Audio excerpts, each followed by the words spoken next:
All right, so now that we know how to calculate the pH of solutions that contain weak acids, let's apply this approach to solutions that contain weak bases.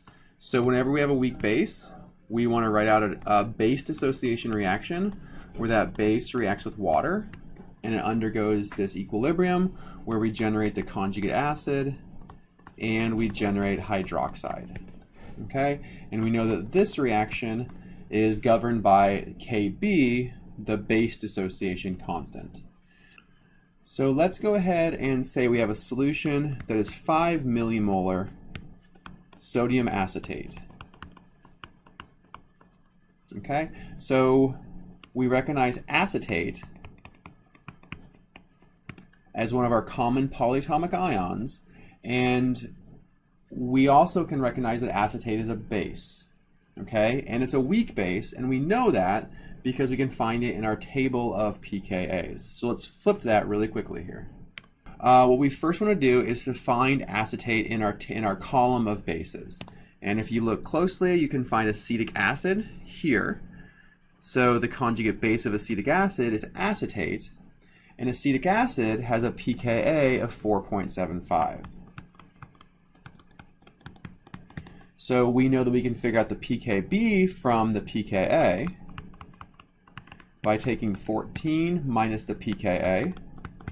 So our pKb is equal to 9.25. And remember that from the pKb, we can figure out our Kb.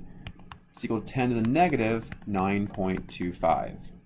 So our Kb is equal to 10 to the negative 9.25. The one thing that we'll note here is that conveniently enough, this value is smaller than 10 to the negative 7th. So we're going to be able to take the mathematical shortcut in our calculation of pH. Okay, so now let's go ahead and set up our ice table using the information that we know and ultimately solve for the concentration of hydroxide.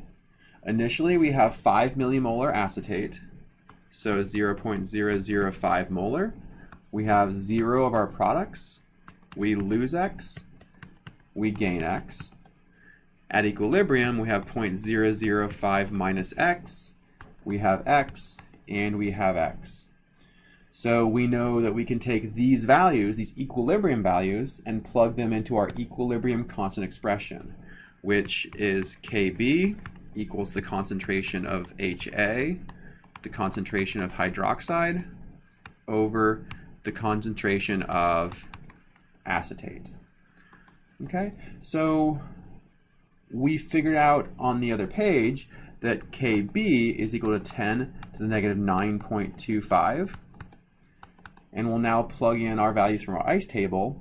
So we have x squared over 0.005 minus x. But remember, this is small enough that we can take the shortcut. So this is about equal to x squared over 0.005. So we can solve for x by first taking 10 to the negative 9.25 times 0.005, and this will be equal to x squared. So we get 2.81 times 10 to the minus 12 equals x squared.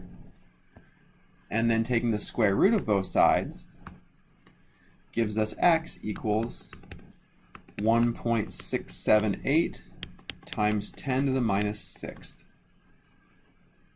And from our ice table, we know that x is equal to the concentration of hydroxide. So our concentration of hydroxide is equal to 1.678 times 10 to the minus 6th molar. From the hydroxide concentration, we can figure out our pOH, which is equal to 5.76. And finally, from our pOH, we can figure out our pH. So pH is 14 minus the pOH. So we end up with 8.24 here. So the pH of the solution is 8.24, so it's a basic solution.